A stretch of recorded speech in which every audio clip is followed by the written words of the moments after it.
이번 장에서는 변수의 선언과 사용에 대해서 이제 수업을 진행하겠습니다. 변수의 선언인데요.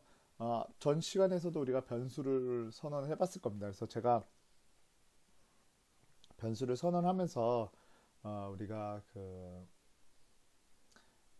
그 자료형이 어떻게 변해가는 거를 좀 봤습니다. 그래서 좀 읽어보면 변수는 어떤 값을 저장하는 메모리 공간, 그리고 변수의 선언은 그릇을 준비하는 것이고, 그 다음에 파이썬은 C 언어와 C++, 자바 등과 달리 변수를 선언하지 않고, 우리가 선언이라고 하면 이렇게 인트를 한 다음에 A를 딱 하고 마침표를 딱 찍는 이런 형태로 우리가 선언이라고 하죠. 근데 파이썬은 선언하지 않는데요. 선언하지 않아도 되지만 긴 코드를 작성할 때는 어, 긴 코드를 작성할 때는 사용될 변수를 미리 계획적으로 준비하는 것이 더 효율적이라고 합니다.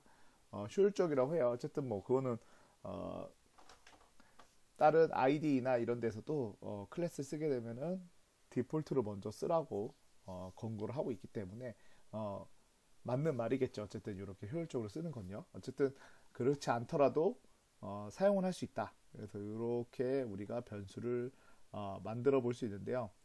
이런 형태로 변수를 만들게 되면 제가 저번 시간에 잠깐 말씀드린 것처럼 가장 작은 형태를 찾아간다고 했습니다. 그래서 얘는 true, false를 의미하는 부울 형태의 데이터다 보니까 저 데이터는 우리가 실제로 부울 형태의 값이 가겠죠. 그래서 가장 작은 값이 들어갈 거고, 얘는 int 형태, 얘는 플롯 형태, 그리고 여기는 문자열이 들어갈 겁니다. 그래서 가장 많이 사용되는 변수 이렇게 네 가지 타입들을 이제 정수, 실수, 문자열을 이런 식으로 표현해 봤습니다. 그래서 여기서는 이렇게 이런 형태로 저장이 된다 얘기를 합니다. 그리고 이제 다른 언어에서는 변수를 뭐 상자 갖고 상자 안에 값을 저장한다는데, 파이썬은 데이터가 객체 형태로 메모리에 저장되고, 변수에는 객체를 참조할 수 있는 값이 저장된다고 합니다. 그래서 여러분들이 객체 지향이나 아니면은 뭐 객체에 대해서 좀 더 많은 공부를 하신 분들은 이 내용만 보고도 파이썬이 값을 그냥 저장하는 게 아니라 모든 애들을 그 뉴라고 하는 그런 객체 형태로 저장하고 있다라는 거를 아실 수 있을 겁니다. 그래서 나중에 제가 이 부분은 조금 더 계속 심도 있게 계속 말씀을 드릴 겁니다. 그래서 상황에 따라서 이런 객체에 대한 거를 우리가 좀 더 바라볼 수 있도록, 그래서 포인터로 바라보고 있다. 실제 C 언어에서는 x라는 변수에 우리가 어떤 에몰록이나 이런 걸 해서, 아니면 포인터를 써서 얘를 이렇게 바라보게 하는 형태를 쓰지 않으면 거기에 그냥 값이 진짜 딱 들어가 있습니다. 실제 메모리에도 그 값이 들어가 있는데요. 파이썬에서 쓰는 모든 애들은 객체 형태로 어딘가에 존재한다. 이거는 동적으로 할당이 될 거고요. 여기는 동쪽으로 할당이 될 거고, 동쪽으로 할당이 될 거고, 그 다음에 이 x라는 애는 걔를 포인팅하고 있다. 요게 더 정확한 말이겠죠. 포인트하고 있다. 그러면 포인트를 하고 있고 이렇게 객체를 데이터를 넣으면 기본적으로 파이썬이 이런 형태의 C 언어라고 할게요. 일단 C 언어 형태의 데이터보다 기본적으로 더 느릴 수밖에 없겠죠. 얘는 100이라는 값 하나 적는데도 동적 할당한 다음에 100이라는 값을 집어넣는데, 여기서는 C 언어 같은 경우는 이런 식으로 값을 그냥 100을 딱 저장하고 활용할 수 있으니까요. 그 대신 또 역으로 장점이 있겠죠. 이렇게 사용함으로써 장점은 편리성이 엄청 올라갑니다. 여러분들이 쓸 때는 지금은 잘 크게 와닿지 않지만 편리성이 엄청 올라가요. 그래서 그런 편리성을 우리가 활용하기 위해서, 네, 그리고 동적 활동을 기본적으로 하고 있습니다. 웬만한 모든 데이터들, 아예 전부 다, 예, 웬만한이 아니라 전부 다 모든 데이터를 객체화하고 있다라는 것만 일단 알고 넘어가시면 될 것 같습니다. 나중에 이 부분은 계속 우리가 얘기를 할 거예요. 이게 왜 객체화되어 있는지, 아니면 객체화되어 있는 여러 다른 근거들이 많이 있으니까요. 그때 또 살펴보시면 될 것 같습니다. 그래서 그 변수에 이제 선언과 동시에 우리 형태가 나오는데 얘를 실제로는 타입으로 봐야 돼요. 그리고 여기를 이렇게 타입을 출력해 보면 이런 식으로 클래스라고 나와요. 클래스라고 나왔다는 것은 또 뭘 의미하죠? 얘가 객체에 대한 근거가 하나 또 생기는 거죠. 그래서 한번 여러분들 실습으로 한번 해볼까요?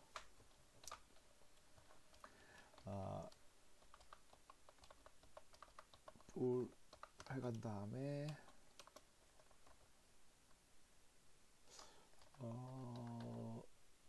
이게 대문자로 써야 되는 걸로 알고 있습니다. 그쵸? 그리고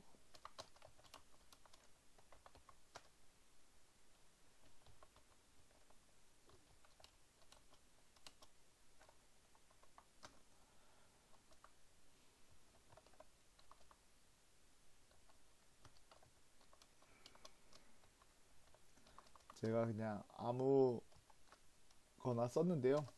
이런 식으로 해서 스타트를 딱 눌러보면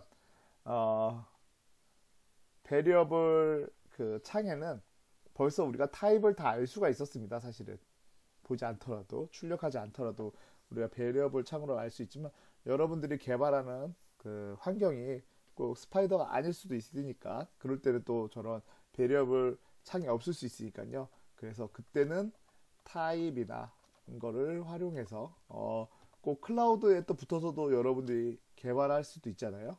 그런 경우도 있을 수 있으니까요.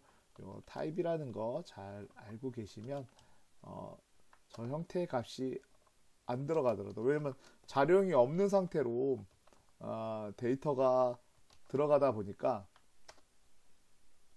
자료형을 내가 잘 모를 수 있다라는 생각이 들 수 있습니다. 그래서 이런 형태로 출력을 하게 되면 죄송합니다. 얘를 프린트를 한 번 더 해줘야 되겠네요.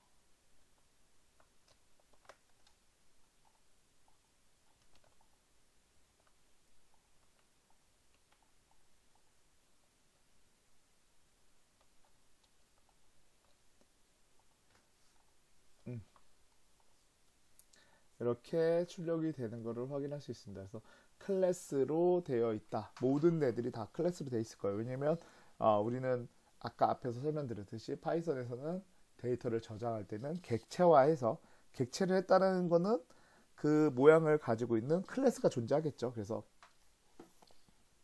불이라는 클래스와 그 다음에 인트라는 클래스와 플롯이라는 클래스와 스트링이라는 클래스들이 존재했고 걔를 가지고 객체화한 상태라고 생각하시면 될 것 같습니다. 이렇게 해서 객체의 증거도 봤고요. 그 다음에 우리는 많이 안 쓰게 될 겁니다. 왜냐면 여러분들은 그 스파이더로 일단은 우리는 실습을 할 거니까 네, 그런 경우에는 이 변수의 상태를 다 즉각 메모리에 있는 상태들을 즉각 확인이 가능하기 때문에 굳이 진행하지 않아도 되겠죠. 예. 그리고 이제 변수명의 규칙만 지켜주면은 변수가 잘 생성이 될 텐데요. 대문자 소문자는 구분한대요. 그래서 우리가 마이 바와 마이 바에서 여기 앞에 있는 대문자만 넣어도 얘는 아예 전혀 다른 값이라고 생각하시면 될 것 같습니다. 이거는 뭐 당연한 거 우리 여태까지 매번 다른 언어에서도 동일하게 쓰고 있었으니까요. 다 동일한 의미를 얘기하고 있는 겁니다. 그리고 이것도 뭐 다른 언어나 동일합니다. 문자, 숫자, 그리고 언더바를 포함할 수 있다. 하지만 숫자로는 시작하면 안 된대요. 네, 그래서 이렇게 하거나 중간에 숫자 2 들어가 있지만 문제 없고요. 그 다음에 앞에 언더바가 들어가 있지만 특수문자 중에서는 유일하죠. 특수문자 중에서는 유일하게 그 언더바를 허용합니다. 언더바만 허용해요. 그래서 언더바를 좀 적극적으로 하시면 될 것 같고요. 그 다음에 여기서도 숫자 2가 들어가 있어도 상관없다. 언더바도 들어있고 문자도 들어가 있지만 아무 문제가 없다. 근데 여기서 딱 하나 앞에가 숫자로 시작하면 에러가 납니다. 이거는 뭐 다른 언어도 다 동일하니까요. 이렇게 보시면 될 것 같고요. 그 다음에 또 하나의 제약 조건으로는 예약어는 변수명으로 쓰면 안 된다. 파이썬의 예약어로는 뭐 true, false 뭐 이런 여러 가지들이 존재한대요. 그래서 뭐 if문도 있고 하니까 그냥 여러분들이 자주 쓰는 것들을 쓰지 않으면 되겠죠. 그리고 이런 걸로 함수명을 변수명을 선택할 필요는 없겠죠. 그래서 출력 결과인 클래스 그래서 주목하자 하는데 어쨌든 이런 형태로 되어 있다. 그래서 밑에 한 장 더 넘겨보시면 여기에 이제 사이즈라는 애는 가능은 해요. 근데 우리가 사이즈는 다른 데서 쓸 법한데 파이썬에서는 특별히 딴 데서 쓰지 않다 보니까 에러는 안 나지만 저런 이름은 잘 쓰지 않는 거를 제가 지향한다고 말씀드렸죠. 저번 시간에도 말씀드렸지만 뭐 리스트라든지 얘는 예약어든 아니에요. 그래서 여기 보시면 리스트라는 애를 이런 식으로 따라가시면 재밌을 것 같아요. 여기에 리스트라고 하고 리스트 하면 색깔이 돼요. 여기 색깔이 칠해지네요. 그리고 클래스라고도 표현이 되어 있습니다. 그래서 막상 누르면 이렇게 딱 코드가 날아갑니다. 잘 가고 있는데 근데 여기서 리스트는 10이라고 해가지고 값을 넣어주면 이때 문제가 됩니다. 리스트에 값이 들어갔죠. 이때 리스트를 따라가 보면 따라가지지 않아요. 왜? 여기 10이 있기 때문에. 클래스에 대한 정보가 없어졌기 때문에 이때는 어쩔 수 없이 를 제거해 주거나 아니면 이걸 다시 한번 삭제를 해줘서 네 이때 다시 리스트 함수를 딱 하면은 얘는 다시 함수로 따라가집니다. 그래서 이런 거에 이름을 잡으면 안 돼요. 그래서 사이즈도 한번 쳐보면 이런 식으로 한번 해본다든지 하면 막상 실제로 사이즈는 존재하지 않아요. 그래서 사이즈에다가 내가 이런 식으로 100이라고 넣어줘도 동작하는데 뭐 아까 리스트도 만들어줬는데 다른 외부 클래스에 있는 리스트도 만들어줬는데 안 만들어질 이유는 더더욱 없겠죠. 그래서 어쨌든 여러분들이 스파이더로 만약 개발할 때 이런 리스트라든지 아니면 다른 그런 이름들을 뭔가를 하지 않으면 변수를 사용하지 않는 게 되게 중요하다라는 얘기를 저번에 시간에 한번 드렸습니다. 그래서 이건 가능하다고 했고요. 그 다음에 여기 이렇게 뒤에 숫자 들어간 거라든지 언더바로 시작하는 건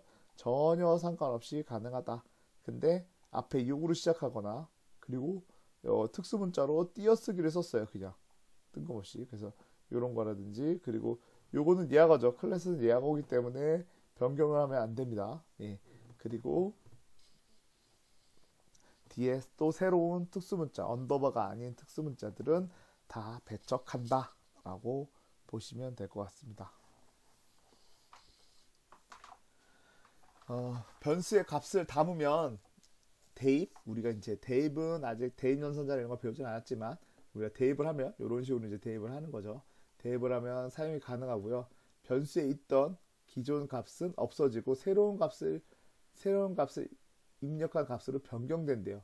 이게 뭔 얘기냐면 내가 어떤 변수 A라는 변수 하나를 이렇게 10을 저장해 놨는데 A라는 변수의 그 밑에서 5.5로 변경을 하면 이때 아예 자료형까지도 바뀌는 형태로 저장이 됩니다. 그래서 그렇게 이런 것들은 여러분들이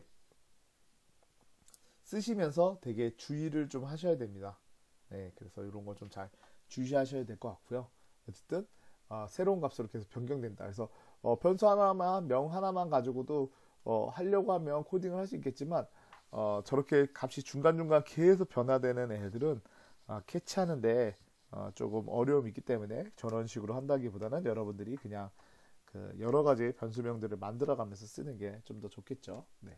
그리고 변수에는 변수 값을 넣을 수도 있고 계산 결과도 넣을 수 있대요. 그래서 우리가 많이 했던 여기에 있는 거에서 결과를 가지고 있는 변수가 여기로도 들어갈 수 있고요. 그 다음에 아예 이렇게 되어 있는 거에 두 개를 더해서 200이라는 값이 들어갑니다. 그래서 요거는 너무 수학적으로도 쉽고 여러분들이 바라보기도 너무 쉬우니까 따로 제가 타이핑하지 않고 넘어가도록 하겠습니다.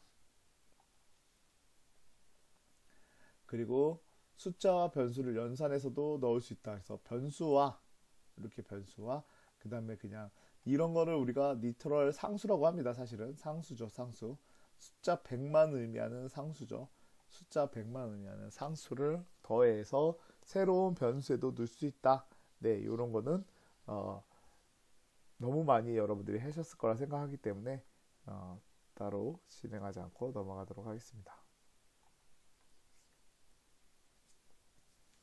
그리고 연속되게 값을 집어넣는데 이렇게 집어넣을 수도 있다고 합니다. 그래서 이렇게 집어넣게 되면 재밌는 건 어, 뒤에서부터 이렇게 들어가는 형태라고 얘기를 해요. 뒤에서부터 이렇게 하나씩 들어가는 형태라 실제로 코드를 풀어보게 되면 이런 형태로 되어 있다고 합니다.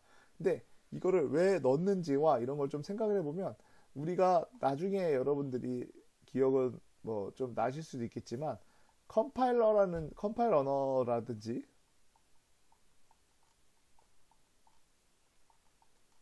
컴파일러라고 해야 되네요. 컴파일러가 있는 애들, 그러니까 번역을 해주는 애들을 막상 보게 되면요. 어, 이게 다 번역하고 나면은 한 줄 한 줄 단위로만 실행이 됩니다. 그래서 메모리에다가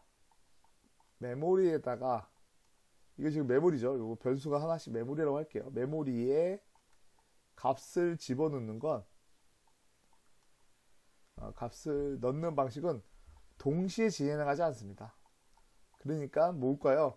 이렇게 쓰더라도 우리가 한 줄로 썼지만 실제로 컴파일러 입장에서는 얘를 한 줄 한 줄 단위로 변경을 하겠죠.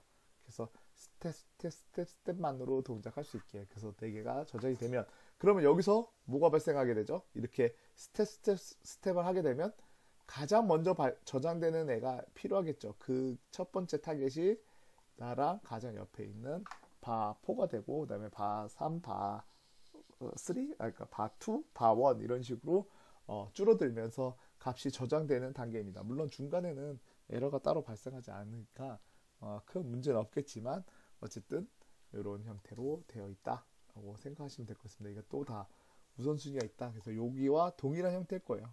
그러면 굳이 우리가 이렇게 써서 여러분들 헷갈리게 할 필요는 없겠죠. 네, 저라면 더 보기 좋은 이런 형태로 만들 것 같습니다.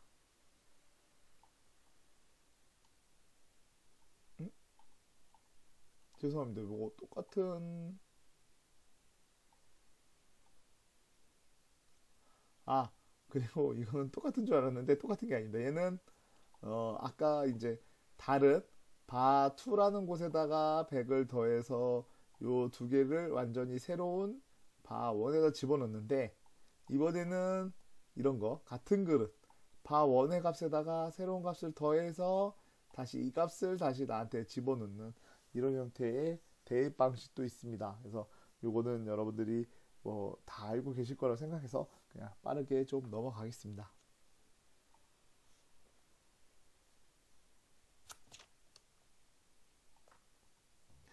그래서 이제 앞에서 얘기했던 변수를 하나 가지고 변경하는 구조를 얘기합니다. 그래서 유연한 값, 우리는 변수만 있으면 유연하게 계속 변경해 갈 수 있습니다. 대입 연산자가 이렇게 집어넣게 되면은 인트 형태로 집어넣다가 여기 인트 형태로 출력이 되죠. 그러다가 값을 좀 변경이 돼서 집어넣으면 얘도 받아줄 수 있어요. 이런 거는 그 시언어에서는 이렇게 집어넣게 되면은 어쨌든 실수형을 유지를 못하죠. 정수형으로 되겠지만 파이썬에서는 그렇지 않고도 자료용도까지도 유지를 해줄 수 있다. 그래서 이게 역으로 좀 활용도가 있을 수도 있고 또 어쩔 때는 불편할 수도 있습니다. 그리고 이제 대인 연산자의 오른쪽에는 무조건 변수만 올 수 있고 잘못 얘기했네요. 잘못 읽었네요. 네, 죄송합니다. 왼쪽에는 무조건 변수만 올 수 있고 그리고 오른쪽에는 무엇이든 값, 변수, 수식, 함수 그 다음에 뭐 여기 이제 또 상수까지도 포함할 수 있겠죠. 올 수 있다고 합니다. 그래서 여기 10은 뭐죠? 이거는 우리가 알고 있는 리터럴 상수죠. 상수에다가 100을 집어넣는 건 상식적으로 말이 안 되기 때문에 대입이 안 되죠. 대신 여기는 여기서 또 그릇이 나오려면 이런 식으로 이건 또 이것도 좀 이상하긴 한데 네, 어쨌든 이런 형태는 아닐 것 같고요. 어쨌든 이런 식으로 돼 있고 그 다음에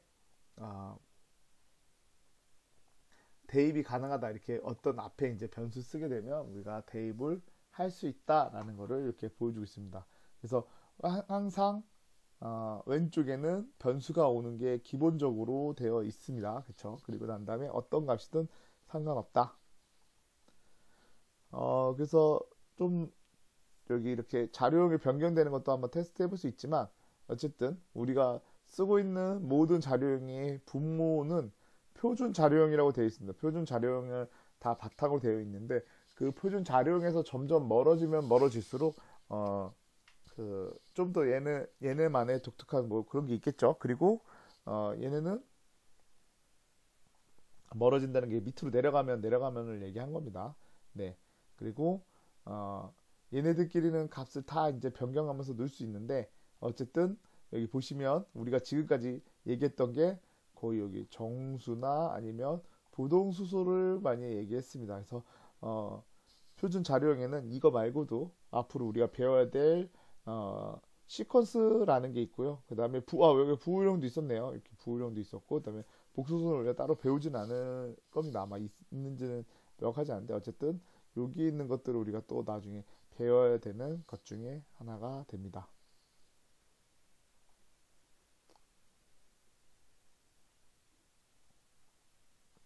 네.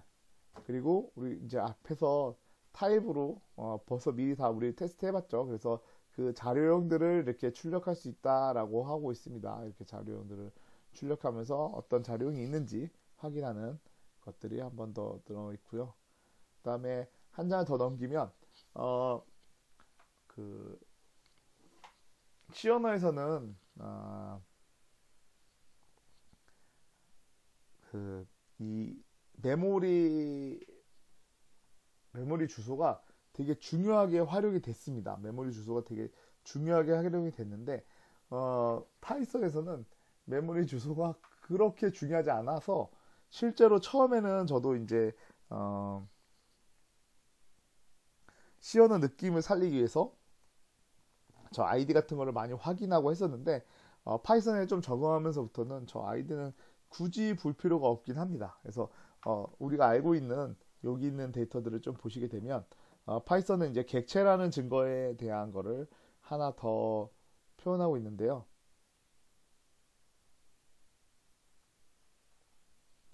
요거를 한번 실습해 보면 재밌을 것 같습니다.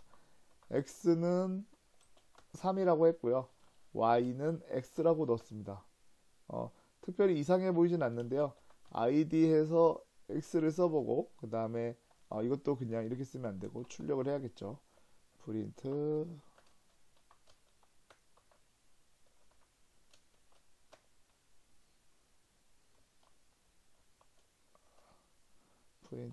id y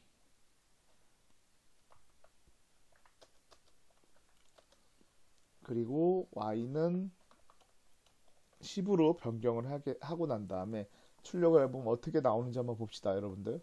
여기서 지금 보이는 값은 동일하게 나옵니다. 처음에 x, y가 동일한 곳을 바라보고 있었다. 다시 PPT로 들어오게 되면 x와 y가 동일한 곳을 바라보고 있었어요. 여기 70이 똑같죠? 똑같죠? 동일한 곳을 바라보고 있다가 y가 10을 바라보면서 이때 얘는 10은 어디서 나타나는 거죠? 객체가 생성되는 거죠. 그래서 객체가 이렇게 생성되고 난 다음에는 그 다음에는 완전히 다른 IP를 바라보게 됩니다. ID를 바라보게 됩니다. 그래서 우리 변수에서는 이런 식으로 값을 객체가 생성이 되고 걔를 바라보는 형태로 만들어지고 있다 이렇게 생각하시면 될 것 같아요. 여기까지 하고 일단은 한 교시 또 휴식을 취하도록 하겠습니다.